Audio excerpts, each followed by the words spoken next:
Hello, greetings. Keith Prather here with an NCM Powersports update. So we're doing it a little bit later this month than we normally would do it. Just been a lot of things happening along the tariff line. Now we've had some of these attacks in the Middle East, and so I just want to give you a full update and wanted to delay it just a little bit. We'll go ahead and get back on schedule with our next update, which will be toward the end of the month, so it's only going to be a couple weeks away, perhaps. But I wanted to show you, first of all, what we were getting out of the leading index coming out of April. It's the latest data that we have available. And we actually saw a nice little lift, believe it or not, in April. Could have been a little bit of consumers trying to get ahead of what they perceive to be a tariff risk. We did see that across a lot of retail spending and a lot of discretionary spending, as we call it. So in April, we saw the index kind of move up just a little bit. It moved up to 89.4, up from 89.3. And remember that this is a leading index. It just simply means that the environment for the next 6 months ahead looks pretty good for the power sports market. And it looks at the demand environment, and it just essentially says that all of those conditions that create good demand for power sports equipment seem to be in place and seem to be giving us what we call a positive bias, right? It's everything is moving forward and kind of moving in a growth mode. So that's good news. The speed of growth is going to be another question. And right now we're running about 7.1% higher year over year. So that's our NCM index. When we go and look at, let me just get my machine to work here. Here we go. When we look at the retail sales index, which is actual retail sales as they're being captured right now, we did get a nice little bounce back through April. Again, latest that we have data available. And it moved when we look at it on the 3 month moving average. I mean, it was up 10% year over year. So it is showing a really good, strong signal overall. If we look at that growth rate, compared to where we've been over the last couple of years, and definitely where we were, prior to the pandemic, that's a little hotter than what we would normally expect. So we are getting some decent spending, at least in the sector, which is great because it's coming at a time when interest rates are still pretty high. Consumers are still a little bit uncertain about, the impact of tariffs and what that's going to do to the economy. And so you still have a little bit of fear out there, although we are seeing it improve. We just got a sentiment reading this morning at the time I'm recording this, and sentiment for the whole month seems to be trending up a little bit. So a little bit of optimism that we're going to get beyond all the trade and tariff issues, that we're also going to get a budget package in place that, extends the tax cuts, through for another 5 years, and that consumers are feeling pretty good about their jobs and their prospects right now. And so we do see a little better spending overall.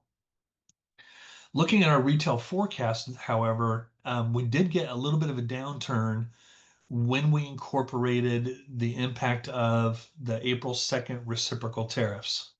So on April 2nd, when the Trump administration rolled out these reciprocal tariffs, obviously the market went into a little bit of a shock. And consumer fear skyrocketed, corporate fear skyrocketed. We had a little bit of we had those problems.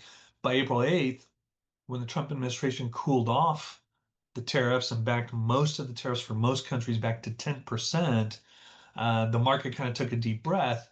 But some of the damage, excuse me, was kind of already done. And you can see here that it looks like the forecast through July for retail spending is still pretty good, but then the impact of those tariffs start to hit, and we see a little bit of a slowing. So the reason why I'm showing this to you is we do need to watch this over the next 3 to 4 months, and much will be told based on what happens with the tariff issue, how much of that does flow through into the economy, and whether it does start to hit consumers. Now, the positive news, if we want to be glass half full, is if you look at retail spending, it's really going to stay at a level that we just haven't seen. Prior to last year, we've never seen retail spending this high, and it is generally a growing graph, but you're seeing a little bit of softening, but still at historically high levels, so that's positive.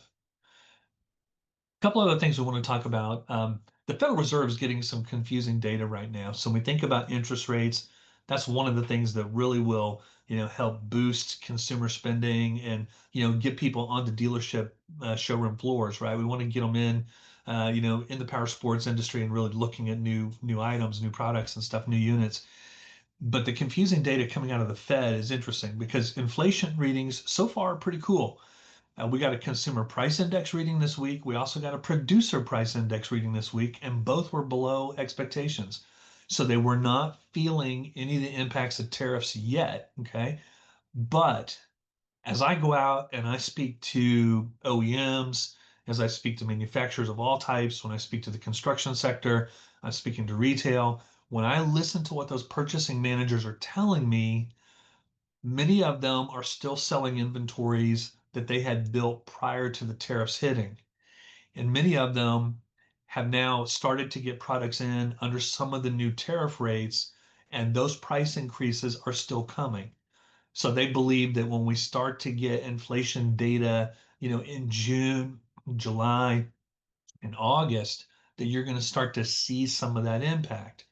So we've got to watch that, but that's probably what the Federal Reserve is going to use as their rationale for not giving us an interest rate cut anytime soon. Trump administration is putting pressure on them, but it looks like September might be the first opportunity to get the next quarter point cut, and then maybe we get another quarter point by December. But that's kind of where we are. As you all know, if you've been following me for a little while, I really am watching the U.S. Treasury because when it comes to big ticket items, especially homes, for instance, and I'm going to make the connection between homes and power sports for you.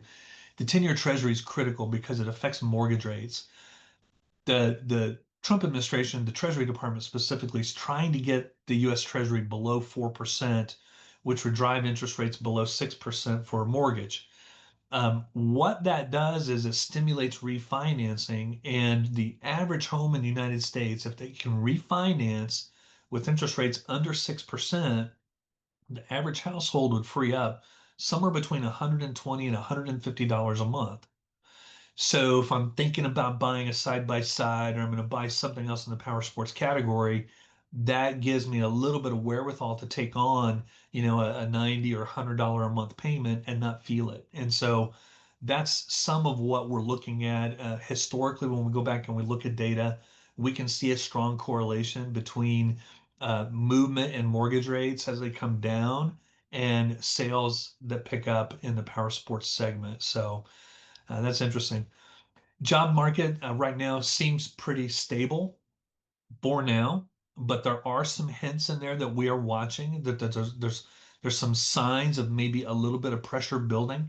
Again, we waited to do the videos because this week we did get a weekly unemployment rate filing that was much larger than expectations.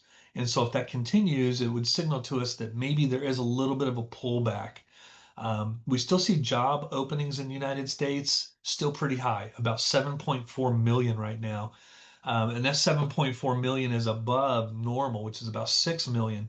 So we do still have some pretty solid job headroom, if you will. So even if the unemployment rate starts to tick up a little bit, right now, there are jobs that consumers can go out and get. So we don't see a lot of pressure back through the labor market. And in fact, what I would tell you is one of the things, there is a big gap between wage growth, which is running right now right at 4%, and inflation, which is running somewhere around 2.4%. And we've always historically watched for that gap because that gap allows households every month to see their wages outpace inflation. And typically households can kind of dig out of their debt problems. And it just gets to the point where it frees them up enough that they can go out and make big ticket purchases and think about that. So we'll watch what happens. We're really circling July because the Trump administration is signaling that they're going to have 17 more trade deals announced between now and hopefully the middle of July. We're thinking we might get a tax bill signing by then, and that will ease the corporate tax rate, also keeps tax cuts in place for households, which will help. We'll see industrial projects and manufacturing take off, which will help the construction sector, which are also big purchasers in the power sports arena. So we think the second half of the year could see more solid growth. There's a lot of unknowns out there. Again, I'm recording this on Friday morning, Friday the 13th. And we just had an attack from Israel on Iran overnight. We did see a spike in oil prices. I think this is a short-lived issue. Typically, these kinds of situations are going to last 3 to 4 weeks, and then oil prices will come right back down. We hope that's what happens.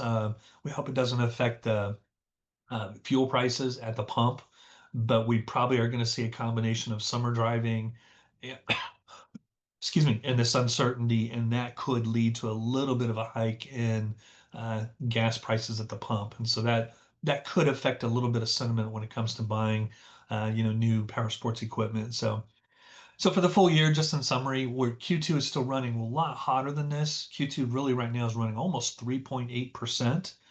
We think that'll cool down just a little bit, but it's way ahead of expectations for just a 1% GDP growth rate. So that's good. We think for the full year, we're still going to come in positive. Recession is kind of off the table right now, barring anything extraordinary happening, right? And it's not to say that that can't happen, but for the moment, we don't see that risk. So that's what I had for you this month. I hope that was useful. Again, we're going to be getting back in cycle a little bit with the recordings, but I do want to try and push them forward a little bit as we start to get agreements in early July. I'd like to be able to review those trade agreements because I think they are going to mean um, a lot of change for the U.S. economy, positive change if they do go the way the first UK deal went. And so I think we'll have a lot to talk about as we get into the early part of July, and we'll get you updated here in a few weeks on what's happening there as well. So. Okay, hope everyone is doing well. Stay safe and have a happy Father's Day for those who are dads. So, all right, take care. Bye bye.